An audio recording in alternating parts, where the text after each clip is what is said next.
buenas tardes. Listen, your wife, final girl material. Honestly, the fact that she decided to send you out there instead of dealing with it on her own, smart, super smart. For you, probably not, the best, but we'll figure it out. But anyway, representatives, Latinos Against Spooky Shit.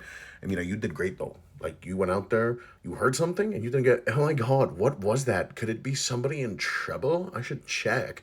No, you're like, ¿sabes qué? I don't need to deal with this shit. You turned tail and ran.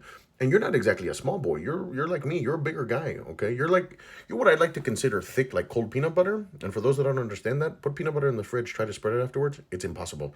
Okay. It's like trying to take the remote control away from your abuelo when he's falling asleep watching TV.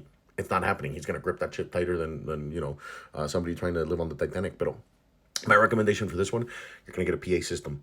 You're gonna go ahead and start playing some Juan Gabriel, really sad songs. This has the "Ay mi corazón," that kind of shit. Los Spooks gonna be like, damn, they're depressed. That's hella messed up. And then you're gonna start making some Mexican food. They're like, damn, they're depressed and Latinos. Damn, I don't want to deal with this shit.